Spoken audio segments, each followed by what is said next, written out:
ओम मुनित्रयं नमस्कृत्य तदुक्तिः परिभाव्य च वैयाकरणसिद्धान्तकौमुदीयं विरच्यते। सर्वेभ्यः श्रोतृभ्यः नमः। गतपाठे अस्माभिः यद्यत् पठितं तद् एकवारं स्मरामः। वयं समाससम्बद्धे एकशेषप्रकरणे स्मः। विशिष्य द्वन्द्वसमासापवादप्रकरणे स्मः। तत्र गतपाठे अस्माभिः वृद्धो योना तल्लक्षणश्चेदेव विशेषः इति सूत्रस्थानि प्रत्युदाहरणानि विचारितानि।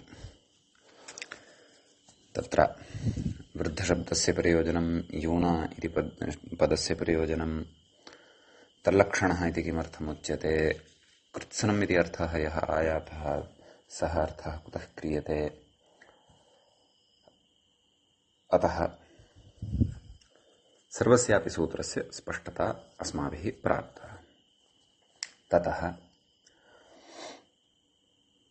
गार्गी च गार्ग्यायणौ च गर्गाः, दाक्षी च दाक्ष्यायणश्च दाक्षी इत्यादिषु प्रयोगेषु वृद्धो योना तल्लक्षणश्चेदेव विशेषः इत्यनेन सूत्रेण अप्राप्तिरासीत्। तत्र शेषस्य अतः स्त्रीपुंवच्च इति सूत्रमारब्धम्।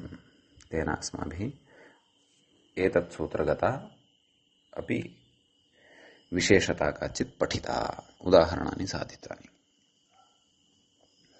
अस्मिन्नेव प्रकरणे वयम् इदानीम् अग्रिमं सूत्रं पठामः। अग्रिमं सूत्रमित्थं भवति। पुमान् स्त्रिया इति।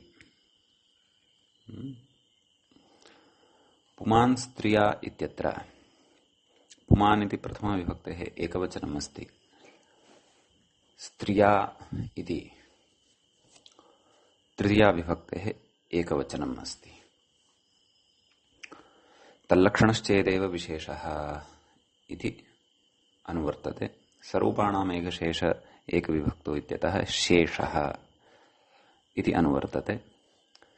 तत्र स्वरूपाणाम् इत्यस्यापि अनुवर्तनं भवति इति अग्रे वक्ष्यते। अग्रिमेषु सूत्रेषु सः विचारः आगमिष्यति, सद्यः न कथयिष्यति।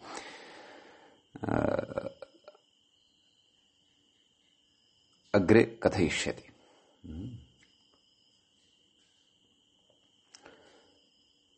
अस्तु।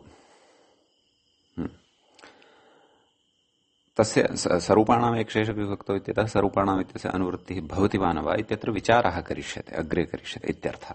भवतु नाम सद्यः ततः शेषः इत्यस्य पदस्य अनुवर्तनम् अत्र स्वीकुर्मः। ततः कथयति, व्याख्यातारं पश्यामः। सूत्रार्थं प्रति नयन् अस्ति। तल्लक्षण एव इति नाम वृद्धो योना तल्लक्षणश्चेदेव विशेषः इत्यतः तदनुवृत्तेरिति भावः। अस्तु, सूत्रार्थं पश्यन्तु। स्त्रिया सहोक्तौ, अत्रापि सः इत्यस्य प्रयोगं विनापि तृतीया विभक्तिः। क्व स्त्रिया इत्यत्र एवं खलु। सः इति तु अध्याहारलभ्यः, यथा वृद्धो योना इत्यत्र तद्वद् पुमान् स्त्रिया इत्यत्रापि। अतः स्त्रिया सहोक्तौ पुमान् छिष्यते। नाम स्त्रीलिङ्गेन सह पुल्लिङ्गं यदि किमपि उक्तं तर्हि तत्र पुल्लिङ्गम् एव अवशिष्यते। तल्लक्षणः एव विशेषश्चेत् इति। नाम तत्र तदेव पुल्लिङ्ग स्त्रीलिङ्ग प्रत्ययमात्र कृतं तयोः कृत्सनं वैरूप्यं चेत् इति यथा पूर्वम् अर्थः कृतः तद्वद् अत्रापि अर्थः ज्ञातव्यः। कस्य? तल्लक्षण एव विशेषश्चेत् इत्यस्य अपि तत्र गोत्र प्रत्ययः गृह्यते स्म, युव प्रत्ययः गृह्यते स्म, त्रिपुंवच्च इत्यत्रापि, परन्तु प्रकृते तु इदानीं स्त्रिया पुमान् अर्थात् पुमान् इत्यनेन पुल्लिङ्गशब्दः ग्राह्यः, स्त्रिया इत्यनेन स्त्रीप्रत्ययान्तशब्दः ग्राह्यः। अतः तद्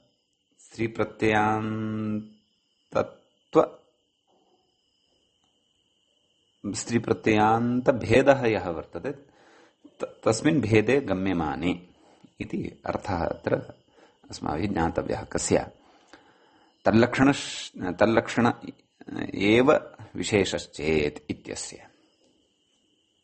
भवतु अग्रे कथयति, उदाहरति। किं हंसी चेति, हंसी च हंसश्च हंसौ इति।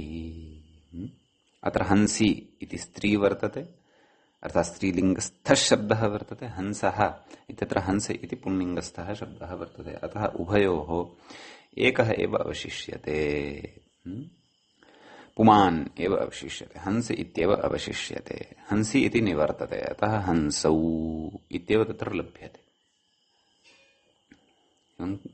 एवं वृत्तिकारेण उदाहरणानि दत्तानि। काशिकाकारेण ब्राह्मणश्च ब्राह्मणी च ब्राह्मणौ, कुक्कुटश्च कुक्कुटी च कुक्कुटौ, एवं पुत्रश्च पुत्री च पुत्रौ, एवं सर्वत्र कथयति। अत्र पुंस्त्वस्त्रीत्वमातृकृतवैरूप्यात् पुल्लिङ्गो हंसशब्दः शिष्यते खलु। एकत्र पुंस्त्वमस्ति, एकत्र स्त्रीत्वमस्ति, अतः पुंस्त्वस्त्रीत्वगतवैरूप्यं प्रकृते वर्तते। कथयति स्त्रीपुंस्त्वकृतवैरूप्यादेव स्वरूपाणाम् इत्यस्य अप्राप्तिः खलु। स्त्रीपुंस्त्वकृतवैरूप्यत्वं प्रकृते वर्तते, अतः स्वरूपाणामेकशेष एकविभक्तो इत्यनेन अत्र एकशेषो न भवति। अतः अस्य सूत्रस्य अपेक्षा वर्तते। समीचीनम्। किञ्च विरूपाणामपि समानार्थानाम् इत्यस्य वार्तिकस्यापि अत्र वृत्तिः न शङ्क्या इति अहं वदन्नस्मि। कुतः? विरूपत्वं स्त्रीप्रत्ययभेदमात्रमादाय अस्ति चेदपि अर्थसाम्यं नास्ति खलु। हंसः इत्यनेन कश्चन पुंसः अर्थः प्रतीयते, हंसी इत्यनेन कस्याश्चित् स्त्रियाः अर्थः प्रतीयते अथवा काचित् स्त्री प्रतीयते। अतः विरूपत्वे सत्यपि अत्र विरूपत्वमपि गतमेव वैरूप्यं वर्तते। ततः अपि मूलप्रकृतिः तु उभयत्र समाना अस्ति। अतः तद्वैरूप्ये सत्यपि अत्र वार्तिकेनापि व्यवस्था न वक्तव्या। तस्याः वार्तिकस्यापि अत्र वृत्तिः नास्ति। अतः सूत्रेण एव अत्र अस्माभिः एकशेषव्यवस्था ज्ञातव्या। समीचीनम्। अग्रे कश्चन विचारः उच्यमानः अस्ति। इदानीं मूले न चर्चितः, परन्तु अत्र उच्यमानः वर्तते। किं कथयति?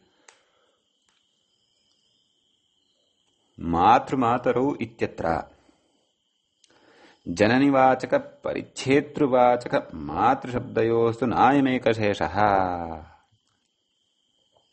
खलु। पश्यन्तु, एकः शब्दः वर्तते जननीवाचकः। मातृ ऋकारान्तः शब्दः, तस्य रूपाणि भवन्ति मातृ, मातरौ, मातरः, मातरं, मातरौ, मातृः, मात्रा इत्यादीनि। एकः शब्दः वर्तते परिच्छेतृवाचकः। परिमापनं यः करोति, मापनं यः करोति सः माता। तत्र मा धातोः, माने इति धातोः तृच प्रत्ययः भवति। मातृ इति शब्दः तत्र सिद्ध्यति। तस्य तु रूपेषु भेदः भवति।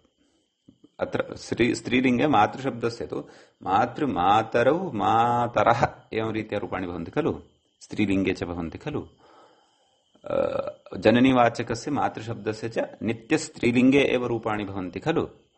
परन्तु परिच्छेतृवाचकः यः मातृशब्दः वर्तते तस्य तु त्रिषु अपि लिङ्गेषु रूपाणि भवन्ति। पुल्लिङ्गे माता मातारौ मातारः, मातारं मातारौ मातॄन् इति। तत्र स्त्रीलिङ्गे मात्री इति ऋदन्तत्वात् मात्री मात्री मात्र्यौ मात्र्यः एवं नदीशब्दवत् रूपाणि भवन्ति। नपुंसकलिङ्गे तु मातृ मातृणी मातॄणि एवं रीत्या रूपाणि भवन्ति। अस्तु भवतु। शब्दभेदपरिज्ञापनाय मया तत्र किञ्चित् अत्र स्पष्टता कृता। भवतु। कथयति पुनः पङ्क्तिं पश्यन्तु। मातृमातरौ इत्यत्र जननिवाचक परिच्छेतृवाचक मातृशब्दयोस्तु नायमेकशेषः। अत्र यदि अत्र किञ्चित् मया किञ्चित् वक्तुम् इष्यते, पङ्क्तौ परिष्कारः कर्तव्यः वा इति भाति। न, एकस्मिन्नेव पदे मातृमातरौ इति कथयति। मातृमातरौ इत्यत्र जननिवाचक परिच्छेतृवाचक नाम अत्र प्रथमः शब्दः वर्तते मातृ इति शब्दः जननिवाचकः, द्वितीयः शब्दः वर्तते परिच्छेतृवाचकः। तर्हि मातृमातरौ इति न वक्तव्यं, मातृमातारौ इति वक्तव्यम्। मातृमातारौ इत्यत्र जननिवाचक परिच्छेतृवाचक मातृशब्दयोस्तु नायमेकशेषः इति सद्यः अत्र मातृमातारौ इति पाठं मत्वा बुद्धिं कुर्वन्तु भवन्तः, अग्रे द्रक्ष्यामः। अस्तु, यतः पङ्क्त्या सह समन्वयनं यदि कर्तव्यं तर्हि इत्थमेव भासते खलु। न च मातृ इति तृचा निष्पन्नस्य तत्र दीर्घः न भवति इति न वक्तव्यम्। अप्तृन्तृच स्वस्तिर्नुप्तृनेष्ट इत्यादिना सूत्रेण तत्र तृच शब्दः यः व्युत्पन्नः प्रकृतिमाधातोः माता परिच्छेतृवाचकः तत्र तु उपधा दीर्घः भवत्येव, माता मातारौ मातारः इत्येव। परन्तु उणादिनिष्पन्नानां चेत् भवति तर्हि तत्र नाम तर्हि पितृमातृ इत्यादिनां न इति अस्माभिः सिद्धान्तः शब्दाधिकारे अप्तृन्तृच इति सूत्र पठनसमये विस्तरेण पठितः आसीत् सिद्धान्तः। अतः तदनुगुणं मातृशब्दः यः स्त्रीलिङ्गवाचकः तत्र तु दीर्घः न भवति उपधायाः, तत्र तु मातरौ मातरः इत्येव भवति। पितृपितरौ पितरः तत्र पितृशब्दस्य च तानि एव रूपाणि भवन्ति। अयं तु तत्र त्रिजा निष्पन्नः इति कृत्वा उक्तसिद्धान्तानुसारम् अत्र तु तत्र उपधादीर्घः भवत्येव, माता मातारौ मातारः इति इमानि रूपाणि तत्र भवन्ति। तत्र उपधादीर्घविषये यदि भ्रमः तर्हि वयम् अप्तृन्तृच इति सूत्रे पठितं समग्रमपि सिद्धान्तं पुनरारोढयितुं शक्नुमः सकृत्, तदा अत्र भेदः स्पष्टः भवति। अस्तु, भवतु नाम। अस्तु, तर्हि एतावान् विषयः तु अस्माकं स्पष्टः निश्चयेन भवेदेव, यत् मातृशब्दः यः वर्तते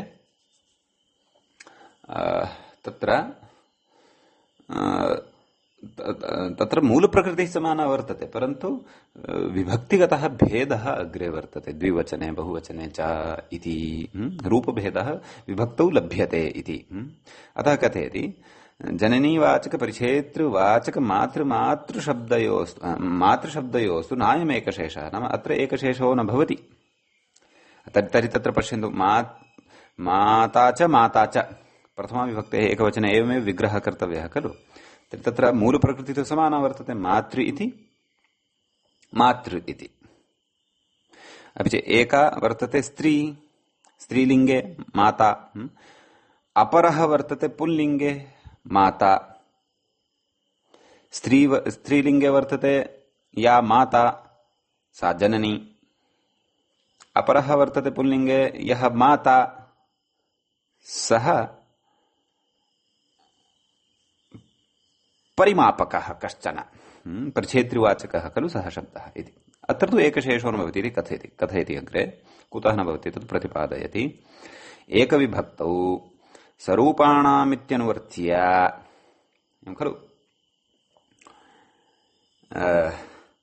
स्वरूपाणामेकशेष एकविभक्तौ स्वरूपाणामित्यनुवर्त्य एकविभक्तौ स्वरूपाणां स्त्रीपुंस्त्वेतर कृतवैरूप्यरहितानाम् इत्याश्रयणात् इति नाम प्रकृतसूत्रं प्रति तत्र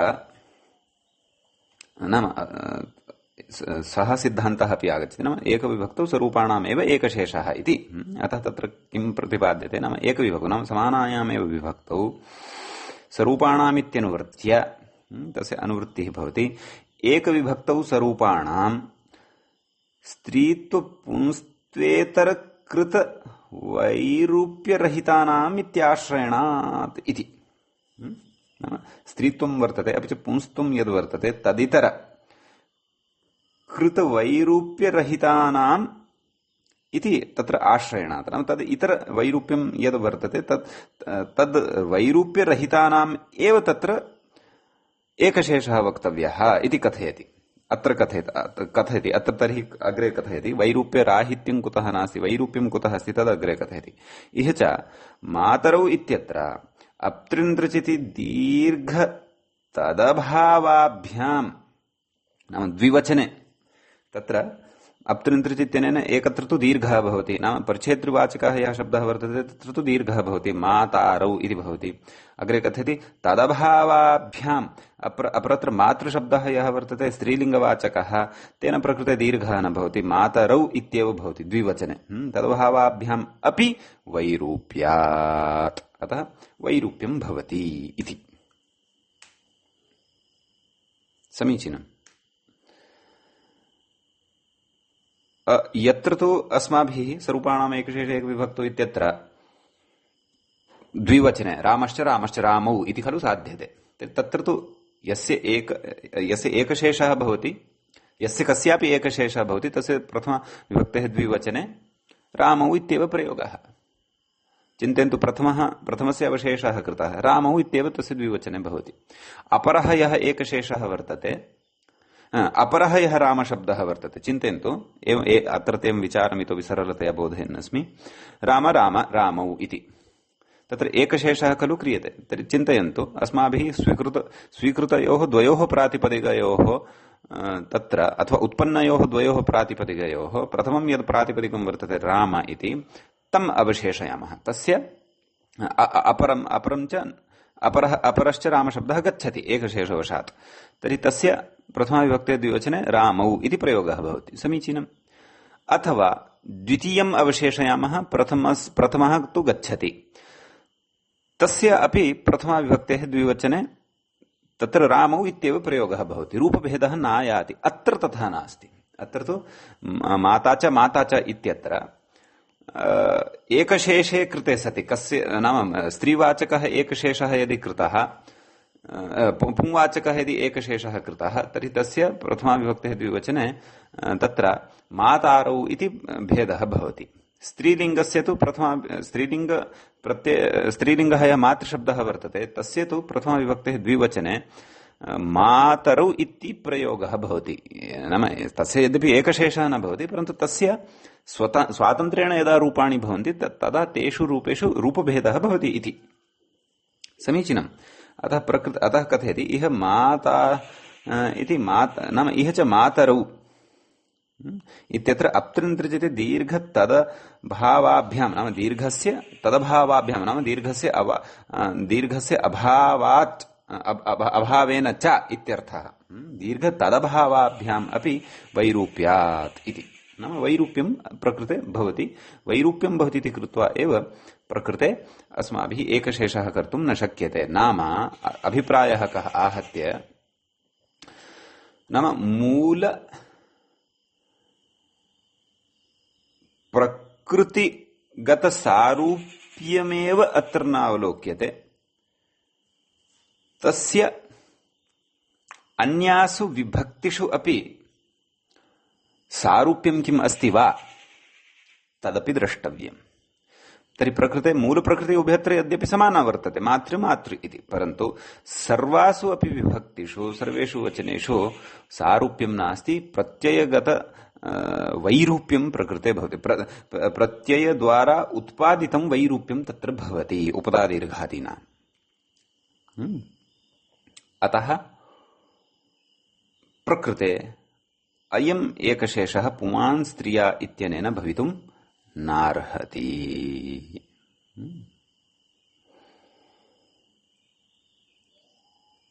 इत्यस्ति विषयः। समीचीनम्।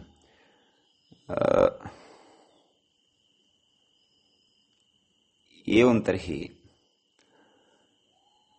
अग्रे कथयति, अतः एव हंसश्च वरटा च इत्यत्रापि न इत्यलम्।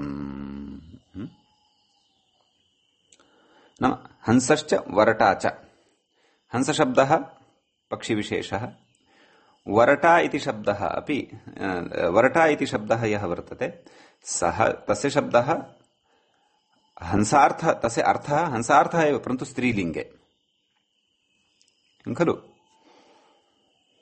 स्त्रीलिङ्गे वर्तते इति कृत्वा तत्र नाम तत्र अग्रे गत्वा रूपभेदः भवति। रूपभेदस्तु अस्ति एव, हंस इति पृथक् शब्दः वर्तते, वरटा इति पृथक् शब्दः वर्तते। हंस इत्यस्य पक्षिविशेषः हंस इति अर्थः, वरटा इत्यस्यापि हंस इत्येव अर्थः, परन्तु स्त्रीलिङ्गे सः अर्थः। वरटा च इत्यत्रापि न इत्यलम्, नाम अत्रापि एकशेषः न भवति इति। कुतः? तत्र वैरूप्यम् अस्ति, वैरूप्यं लक्ष्यमाणं वर्तते इति कृत्वा, एवं खलु। उपरि तु क्व हंसः च हंसी च हंसश्च, तत्र वैरूप्यं भिन्नम् अत्र च वैरूप्यं भिन्नं। तत्र किम् उक्तवान् पूर्वं पश्यतु, हंसी चेति इत्यतः अनन्तरं पश्यन्तु, अत्र स्त्री पुंस्तु स्त्रीत्वमात्रकृतवैरूप्यात्, पुंस्तु स्त्रीत्वमात्रकृतवैरूप्यमेव तत्र वर्तते। अन्यथा मूलशब्दस्तु हंस इति समानः एव वर्तते, न वा? तद्गतवैरूप्यं तत्र वर्तते। अतः तद्गतं वैरूप्यम्, अपि च हंस यः शब्दः वर्तते, अत्र मूल प्रकृतिकः यः हंस शब्दः वर्तते, तस्य मातरौ मातारौ इतिवत् रूपभेदः अपि न भवति द्विवचने। हंस इति हंसौ, हंस इति चेत् हंसौ इति, परन्तु वैरूप्यं तत्र पुंस्तु स्त्रीत्वमात्रकृतवैरूप्यं वर्तते। अतः तत्र तु एकशेषः भवत्येव। समीचीनम्। यद्यपि माता माता नाम जननीवाचकः शब्दः, पितृवाचक प्रच्छेतृवाचकश्च यः शब्दः, अत्रापि यद्यपि पुंस्तु स्त्रीत्वमात्रकृतवैरूप्यम् अस्ति, परन्तु मूलप्रकृतेः तत्र द्विवचनादौ वैरूप्यं भवति। तद्गतवैरूप्ये सति एकशेषः न भवति इति। अतः तत्र माता च इत्यत्र मातरौ अथवा मातारौ इति वक्तुं न शक्नुमः। पुंसः तत्र एकशेषः कर्तुं न शक्यते। कुतः? वैरूप्यात्, विभक्तिगतवैरूप्यात् इत्यर्थः। समीचीनम्। हंसश्च वरटा च इत्यत्र तु सर्वात्मना वैरूप्यम् अस्ति एव खलु। अतः तत्रापि तत्र हंसश्च वरटा च इत्यत्र हंसौ इति वक्तुं न शक्नुमः इति।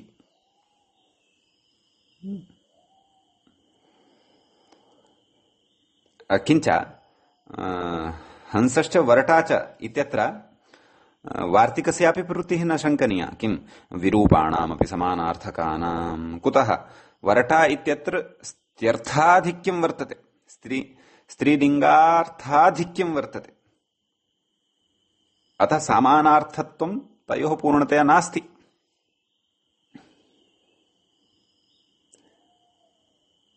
एवं रीत्या अत्र कश्चन विचारः उपस्थापितः। अत्र चिन्तनं कर्तुं शक्यते।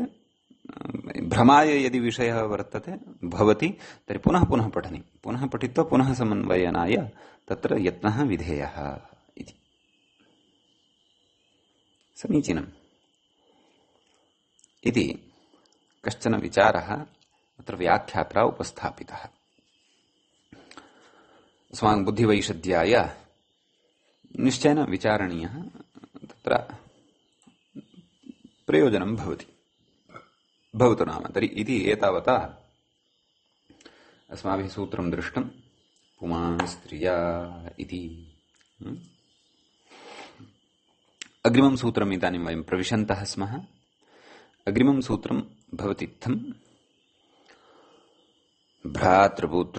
भ्रातृपुत्रौ स्वसृदुहितृभ्याम् इति। तत्र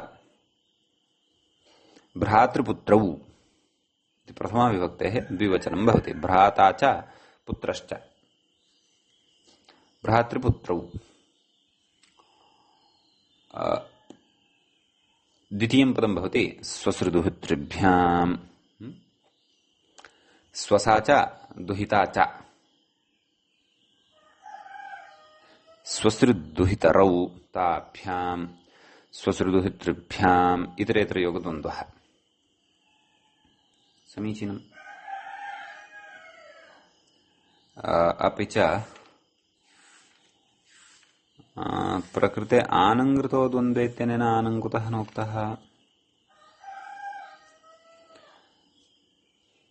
आनङ्कृतो द्वन्द्वे विद्यायोनिसम्बन्धवाचिनाम् हृदन्तानां द्वन्द्वे आनङ् स्यात् उत्तरपदे परतः। माता पितरौ इति तत्र उदाह्रियते योनिसम्बन्धवाचिनां। तर्हि स्वसृदुहितृ इत्यनयोः मिथः योनिगतसम्बन्धः न स्यात्, अतः एव आनङ् न कृतः स्यात्। अन्यथा स्वसादुहितृभ्याम् इति स्यात्। इत्थमेव समाधातव्यं। भवतु नाम। अस्तु। प्रकृते शेषः इत्यनुवर्तते। व्याख्याता किं कथयति पश्यामः। सूत्रार्थः ग्रन्थकर्त्रा न कृतः अविशेषात्, विषयः स्पष्टः अस्ति इति कृत्वैव कथयति। स्वसृदुहितृभ्यां सहोक्तौ व्याख्याता सूत्रार्थं कुर्वन् वर्तते।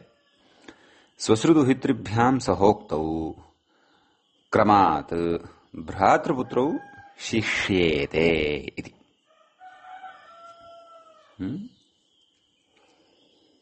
नाम तत्र क्रमात् यथासंख्यं सम्बन्धः अत्र ज्ञातव्यः। भ्रातृशब्देन सह स्वसृशब्दः यदि पठितः तदा भ्रातृशब्दः अवशिष्यते। पुत्रशब्देन दुहितृशब्दः पठितः तर्हि पुत्रशब्दः अवशिष्यते। भ्रातृशब्दस्य पुत्रशब्दस्य च अर्थः ज्ञायेत एव। स्वसृ शब्दः नाम भगिन्याः कृते उच्यते, दुहितृशब्दः तत्र पुत्र्याः कृते उच्यते। अस्तु। तत्र किमुक्तवान् सूत्रार्थं पुनः पश्यन्तु। सूत्रार्थं स्वसृदुहितृभ्यां सहोक्तौ क्रमात् भ्रातृपुत्रौ शिष्येते इति। अग्रे कथयति किमर्थमिदं सूत्रं। भ्राता इति पुल्लिङ्गे अस्ति, स्वसृ इति स्त्रीलिङ्गे वर्तते, पुत्र इति पुल्लिङ्गे वर्तते, दुहितृ इति स्त्रीलिङ्गे वर्तते। अतः पुमान् स्त्रिया इत्यनेनैव किम्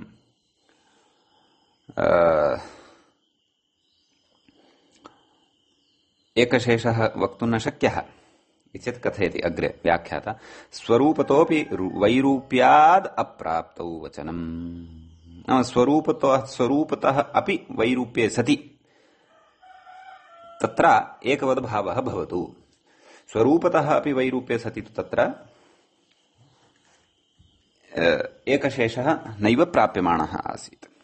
यतः पुमान् स्त्रियः इत्यत्र स्वरूपतः अपि स्वरूपतः साम्यम् अपेक्षितम्। केवल पुंस्तु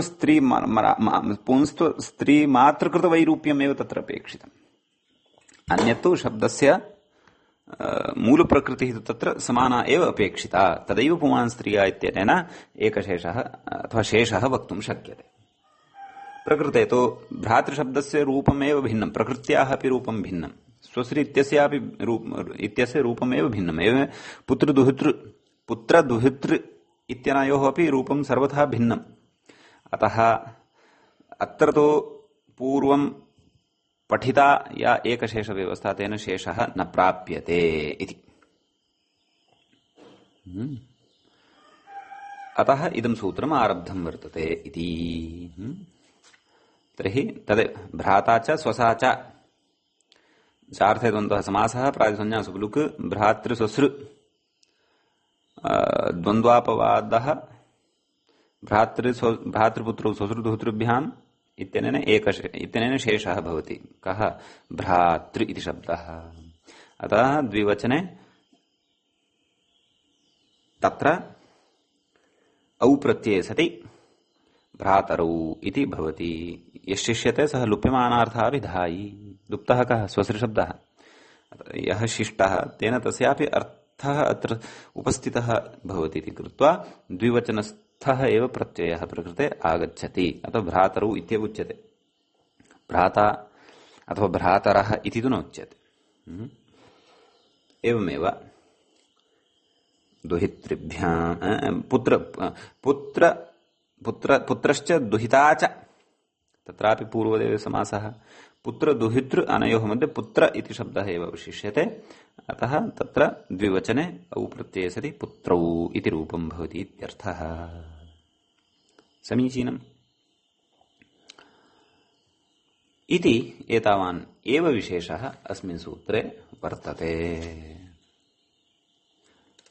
अस्तु, इदानीं वयम् अग्रिमं सूत्रं प्रविशन्तः स्मः। अग्रिमं सूत्रं वर्तते नपुंसकमनपुंसकेनैकवच्चास्यान्यतरस्याम् इति।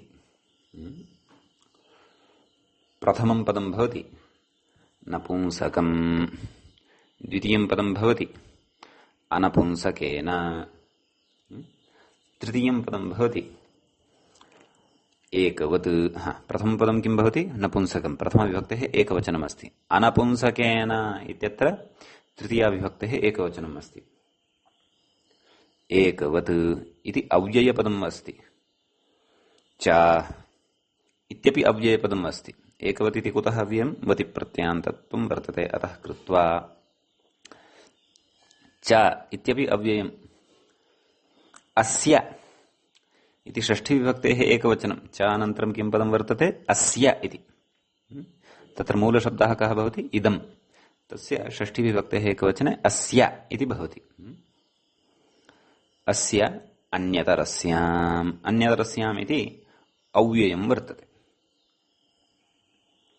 अतः एवं रीत्या पदच्छेदः। षट् पदानि आहत्य अस्मिन् सूत्रे वर्तन्ते। अनपुंसकम् इत्यत्र विग्रहो ज्ञेयः। नपुंसकम् अनपुंसकम्, तेन अनपुंसकेन इति नञ् समासः। तल्लक्षणश्चेदेव विशेषः इत्यनुवर्तते। स्वरूपाणाम् एकशेष एकविभक्तु इत्यतः शेषः इत्यनुवर्तते। भवतु। किं कथयति व्याख्याता? अन्यतरस्यां ग्रहणम्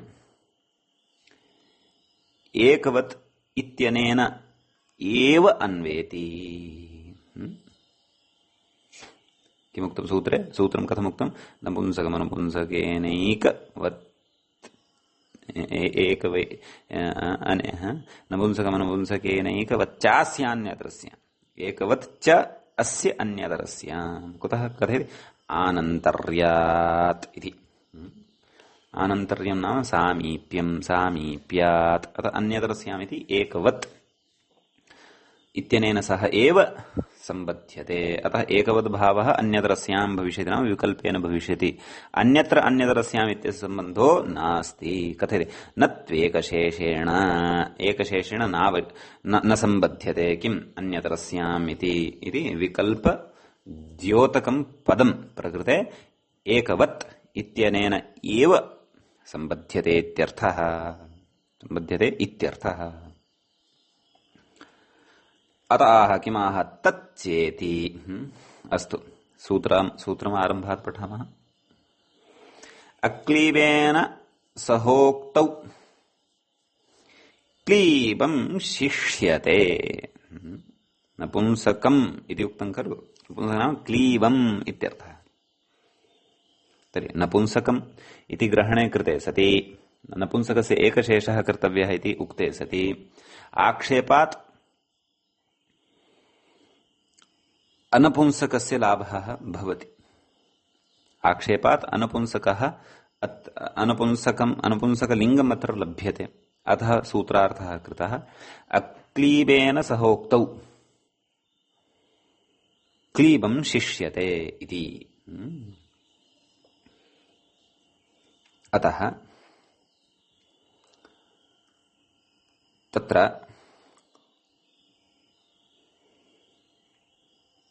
एतावद् अर्थमुक्त्वा अग्रे तच्च तद्नाम किम् यद् अवशिष्टं किम् क्लीबं नाम नपुंसकं तन्नपुंसकम् इत्यर्थः। तच्च वा विकल्पेन एकवत् स्यात् नाम तस्य विकल्पेन एकवद्भावः भवति। एकत्र एकवद्भावः भवति, अपरत्र तस्य एकवद्भावः न भवति। तद् उदाहरणेषु स्पष्टं भविष्यति। एवं खलु। अग्रे कथयति तल्लक्षण एव विशेषश्चेत् इति। तल्लक्षण नाम नपुंसकत्व अनपुंसकत्व मात्रकृतवैरूप्यं चेत् इत्यर्थः। अन्यत्तु सर्वं समानमपेक्षितम्। अन्या प्रकृतिः समानापेक्षिता, परन्तु तत्र नपुंसकत्व अनपुंसकत्व मात्रकृतवैरूप्यं यदि जायमानं भवति इति अर्थः कुतः लभ्यते? तल्लक्षणश्चेदेव विशेषः इत्यनेन। एवं खलु। उदाहरणम् अग्रे किं कथयति? व्याख्याता किं कथयति? शुक्लः पटः शुक्लाशाटे शुक्लं वस्त्रमिति। सूत्रार्थः मन्ये भवद्भिः अवगतः स्यात्। यदि काचित् न्यूनता सूत्रार्थावगमने अस्ति तर्हि सा न्यूनता अत्र स्फुटा भविष्यति। क्वा? उदाहरणेषु। उदाहरणं दत्तं किम्? शुक्लः पटः शुक्लाशाटी शुक्लं वस्त्रम् तदिदं शुक्लम् इति कथयति। एवं खलु। अग्रे कथयति किं कथयति? न इति एकमेव उदाहरणमस्ति। तदिदं शुक्लं तानिमानि शुक्लानि इति एकमेव उदाहरणमस्ति। कथमेकमेव उदाहरणमस्ति तत् पश्यन्तु। कथयति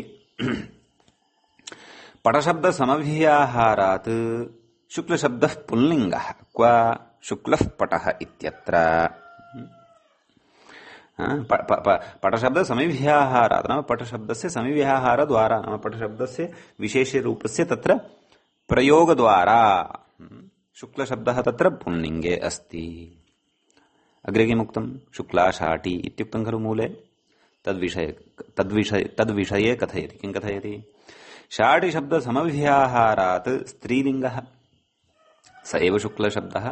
शाटिशब्दसमव्याहारात् नाम शाटिशब्दप्रयोगद्वारा शाटि तत्र विशेष्यपदम् इति चेत् तद्द्वारा तत्र शुक्ला इति पदं स्त्रीलिङ्गे वर्तते। वस्त्रशब्दसमव्याहारे तु नपुंसकलिङ्गः।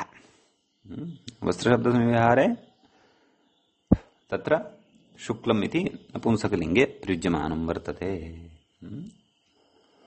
कथयति गुणे शुक्लादयः पुंसि गुणिलिङ्गास्तु तदुवति इति। नाम सामान्यतया गुणकथनाय यदा शुक्लादयः उपयुज्यन्ते एते शब्दाः तदा एतेषां पुल्लिङ्गत्वं भवति। परन्तु गुणिलिङ्गाः तु तद्वति न गुणीयः वर्तते तस्य यल्लिङ्गं वर्तते तेन सह यदा इमे गुणशब्दाः पठ्यन्ते तदा गुणिनः एव लिङ्गम् एते गुणादयः शब्द एते शुक्लादयः शब्दाः गृह्णन्ति इत्यर्थः। शुक्लः पटः इत्यत्र गुणः कः शुक्लः, गुणी कः पटः, पटः तर्हि गुणिनः पटस्य किं लिङ्गम् इति चेत् पुल्लिङ्गम्, अतः शुक्लशब्दः पुल्लिङ्गे भवति।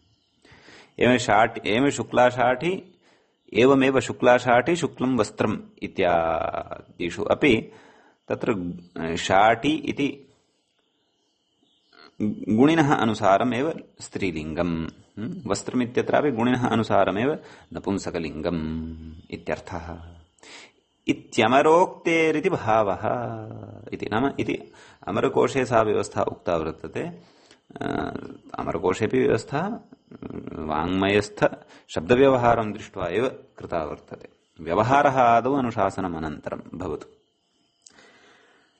तर्हि प्रकृते एवं रीत्या उदाहरणानां तत्र अर्थः प्रकृत उदाहरणे तत्र येषाम् एकशेषः कर्तव्यः वर्तते तेषाम् अर्थ स्पष्टता लिङ्गस्पष्टता च कृता। अग्रे कथयति तच्च सा च इदञ्च तत् तद् च सा च इदञ्च तत् अग्रे अयञ्च इयञ्च इदञ्च इदम् अग्रे कथयति शुक्लश्च शुक्लाच शुक्लञ्च शुक्लम् अत्र कथयति अत्र नपुंसकान्येव शिष्यन्ते एकवच्च भवन्ति। प्रकृते नपुंसकलिङ्गानि एव रूपाणि अवशिष्यन्ते एकवद्भावः च भवति इति।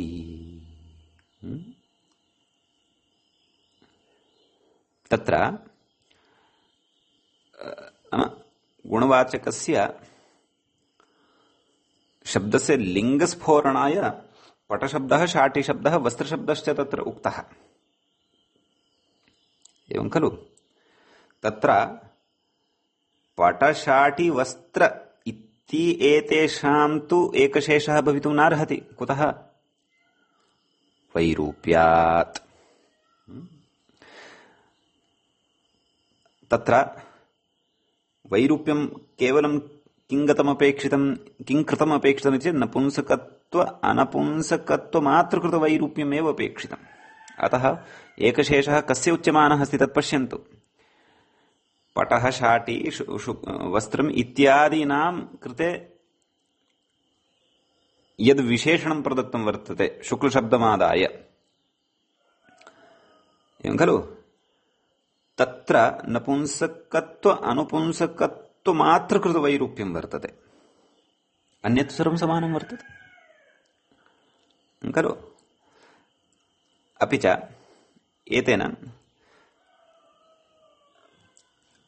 तत्र तच्च सा च इदञ्च तत् तत्र नाम अन्यानि उदाहरणानि अपि अत्र प्रदर्शितानि वर्तन्ते। तच्च सा च इदञ्च तत् नाम तत्र तद् शब्दः नपुंसकलिङ्गे वर्तते, सा शब्दः स्त्रीलिङ्गे वर्तते, इदं शब्दः तत्र नपुंसकलिङ्गे वर्तते। अतः अत्र पङ्क्तेः आरम्भः सम्यक् न कृतः। स च इति वक्तव्यम्। अत्र व्याख्यायां किञ्चित् सम्यक् कुर्वन्तु।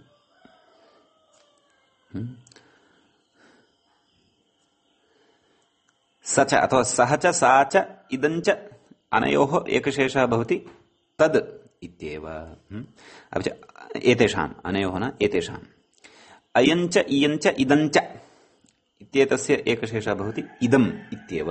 नाम नपुंसकम् एव अवशिष्यते इत्यर्थः। एवमेव अत्रापि शुक्लश्च शुक्लाच शुक्लञ्च शुक्लम् इति नपुंसकम् एव अवशिष्यते। कथयति अत्र नपुंसकान्येव शिष्यन्ते एकवच्च भवन्ति।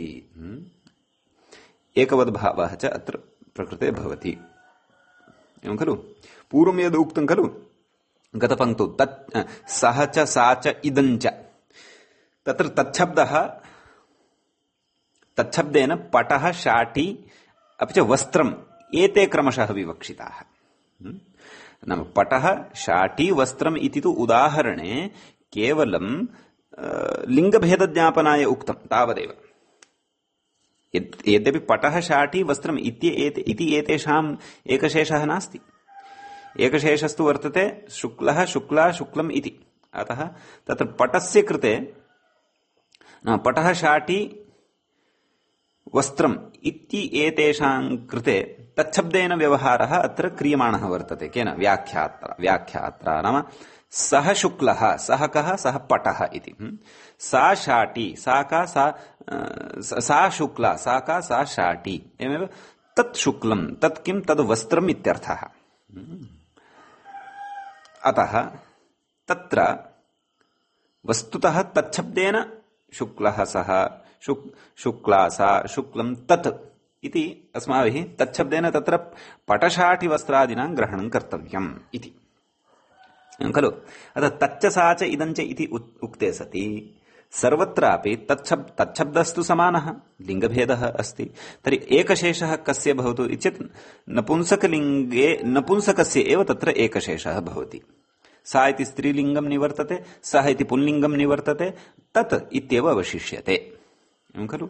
अथवा तेषाम् इदं शब्दः विशेषणत्वेन यदि स्वीकृतः तर्हि अग्रे पश्यन्तु व्याख्यात्रा किमुक्तम्, अयञ्च इयञ्च इदञ्च। तस्यामेव पङ्क्तौ पश्यन्तु, अयञ्च इयञ्च नाम अयं पटः, अयं शुक्लः, अयं शुक्ला, इदं शुक्लम्। समीचीनम्। एवं चेत् अत्रापि अयमिति पुल्लिङ्गे, इयमिति स्त्रीलिङ्गे, इदमिति नपुंसकलिङ्गे, एतेषु कस्य अवशेषः स्यात् इत्येत् नपुंसकलिङ्गस्य एव शेषः भवति। अतः इदम् इति भवति। एवमेव शुक्लशब्दः यः वर्तते, शुक्लश्च शुक्लाश्च शुक्लञ्च, अत्र कस्य अवशेषः भवतु इत्येत् नपुंसकलिङ्गे विद्यमानस्य शुक्लम् इत्यस्य एव अवशेषः भवति। अतः शुक्लश्च शुक्लाश्च शुक्लं शुक्लं भवति इति तदेव उक्तवान्। अत्र नपुंसकान्येव शिष्यन्ते एकवच्च भवन्ति, नाम एतेषां नपुंसकानाम् एकवद्भावः अपि भवति इति। समीचीनम्। अग्रे कथयति तानिमानि शुक्लानि इति। मूले उक्तवान् खलु, तानि इमानि शुक्लानि इति। नपुंसकत्वे एकशेषे सति एकवद्भावे एकवत्वाभावे रूपाणि, एकवत्वस्य अभावे इमानि रूपाणि भवन्ति। एकवद्भावः विकल्पेन उक्तः खलु। अतः यत्र एकवद्भावः भवति तत्र तद् शुक्लम्, इदं शुक्लम् इति वक्तव्यम्। यत्र एकवद्भावः न भवति तत्र विकल्पेन बहुवचनं तानि इमानि, तानि शुक्लानि, इमानि शुक्लानि इति वा तत्र वक्तव्यम्, बहुवचने वक्तव्यम्। समीचीनम्। परन्तु बहुवचनं वा स्यात् एकवद्भावो वा स्यात्, अवशेषस्तु नपुंसकलिङ्गस्य एव। एकवचने एकवचनसंज्ञकः, एकवद्भावे एकवचनसंज्ञकः प्रत्ययः एव आगमिष्यति, बहुवचने तु बहुवचनसंज्ञकः प्रत्ययः आगच्छति। अतः तानि इमानि शुक्लानि इति। पटः शाटी वस्त्रम् इति तु लिङ्गस्फोरणाय तत्र पदान्तरसमभिव्याहारमात्रं कृतं वर्तते। तेषां तु अत्र एकशेषः भवति इति न मन्तव्यम्।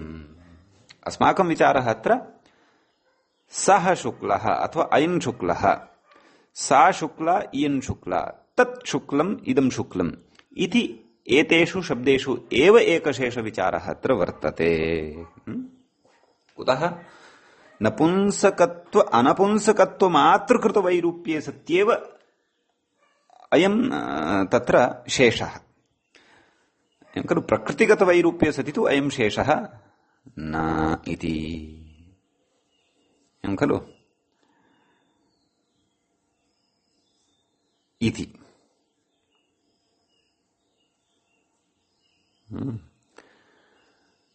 तत्र भाष्ये आगच्छति खलु एकं वचनं,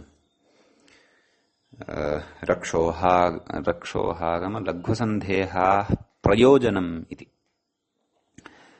तर्हि तत्र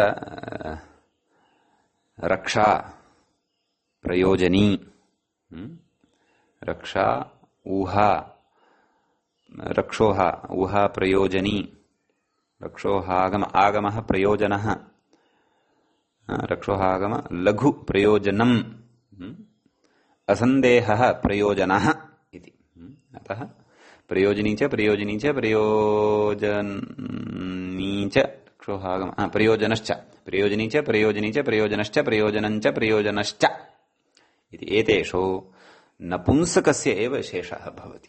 अतः रक्षोः अपि च एकवद्भावः विकल्पेन भवति। अतः रक्षोहागमलघ्वसन्देहाः प्रयोजनम् इत्यपि प्रयोक्तुं शक्यते। भाष्यकारेण यद्यपि एकवद्भावेनैव तत्र प्रयुक्तम्, रक्षोहागमलघ्वसन्देहाः प्रयोजनानि इत्यपि वक्तुं शक्यते।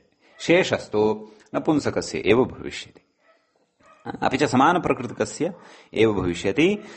नपुंसकत्व मातृकृतवैरूप्यवतः वैरूप्ये सत्येव भविष्यति।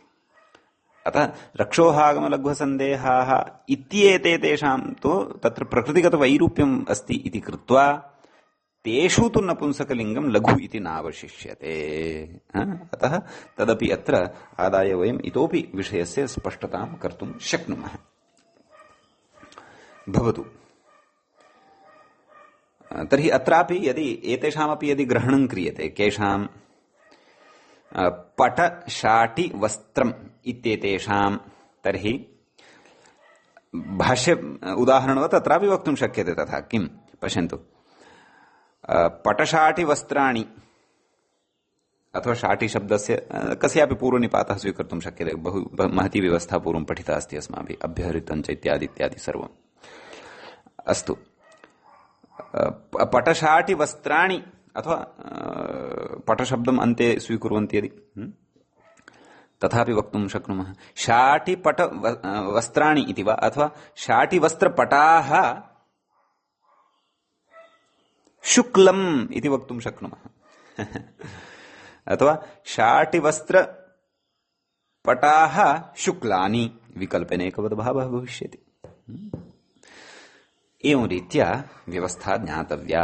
अत्र स्पष्टतां कुर्वन् चेत् कदाचित् तत्तच्छास्त्रे भवतामपि एतादृश विशिष्टव्यवस्थायाम् अर्थावगमनाय सरलता भविष्यति। भवतु इति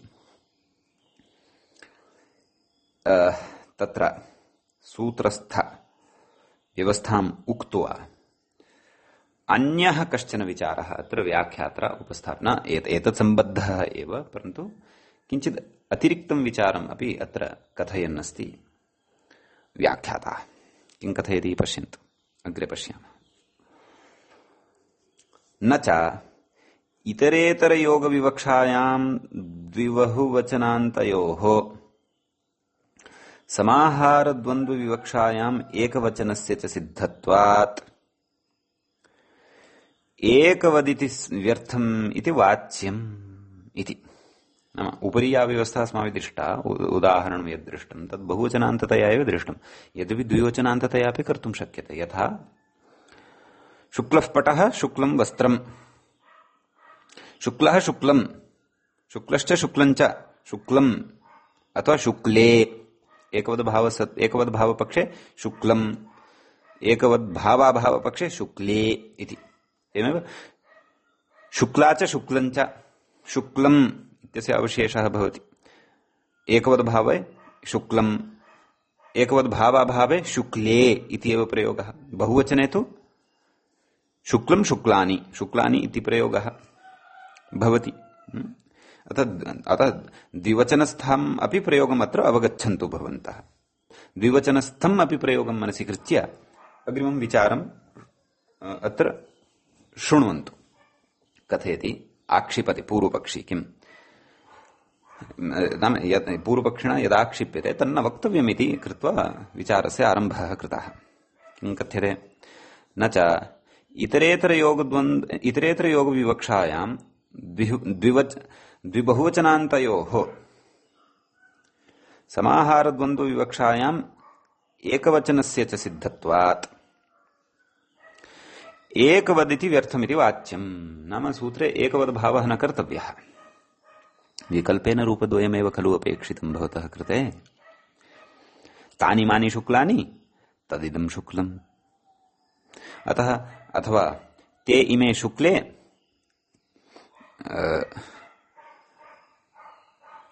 तदिदं शुक्लम्, अथ तौ इमौ शुक्लौ तदिदं शुक्लम्, अथवा स्त्रीलिंगे ते इमे शुक्ले तदिदं शुक्लम्। एवं रीत्या द्विवचने अपि च बहुवचने तानि मानि शुक्लानि इति लभ्यते एव खलु। एवं इतरेतर योग विवक्षायां द्विबहुवचनान्तयोः नाम द्विवचनानि रूपाणि लप्स्यन्ते, ते इमे शुक्ले अपि च तानि मानि शुक्लानि खलु। न स्त्रीलिंगे यद् मया पूर्वमुक्तं तन्न, पुल्लिंगे अपि यदुक्तं तदपि न। कुतः? यतः अवशेषः तु कस्य, शेषः तु कस्य, नपुंसकस्य एव। अस्तु, तर्हि तानि मानि शुक्लानि ते इमे शुक्ले इति नपुंसके पुल्लिंगे एव तत्र द्विवचने नपुंसके एव द्विवचने बहुवचने च अत्र चिन्तनं कर्तव्यं भवतु। पुनः पठामि। न च इतरेतर योग विवक्षायां द्विबहुवचनान्तयोः द्विवचने ते इमे शुक्ले, बहुवचने तानि इमानि शुक्लानि इत्यर्थः। अपि च अग्रे कथयति समाहार द्वन्द्व विवक्षायाम् एकवचनस्य च तदिदं शुक्लम् इति एकवचनम्। एकवचनस्य च सिद्धत्वात् एकवदिति व्यर्थमिति वाच्यम्। भोः द्वन्द्व समास व्यवस्थयैव इदं लभ्यते।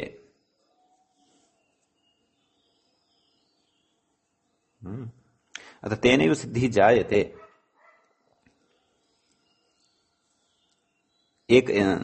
नाम तर्हि एकवद्भावः न कर्तव्यः।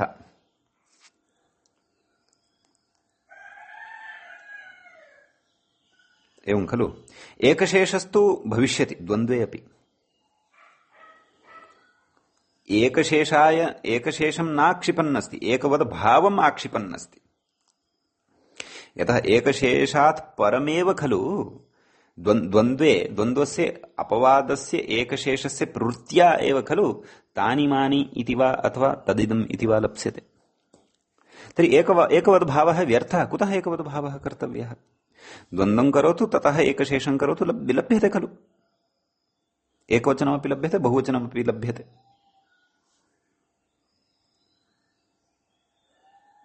इति कथयति। समाहारे एकत्वं लप्स्यते, इतरेतर योगद्वन्द्वे द्विबहुवचनानि अपि लप्स्यन्ते। शब्दगत एकशेष व्यवस्था सूत्रेण करिष्यते, अतः एकवद्भावः न कर्तव्यः इति कथयति। अग्रे कथयति अत एव एकशेष प्रकरणस्य समाहारे अप्रवृत्ति ज्ञापनात्। नाम प्रकृते एकशेषः नाम एकवद्भावः यः क्रियमाणः वर्तते, सूत्रेण एकवद्भावः यः कृतः वर्तते प्रकृते, तेन ज्ञायते। किं ज्ञायते? यत् एकशेष प्रकरणं यद् वर्तते तत् समाहार द्वन्द्वे न प्रवर्तते, इतरेतर पक्षे एव इतरेतर योग द्वन्द्व पक्षे एव प्रवर्तते।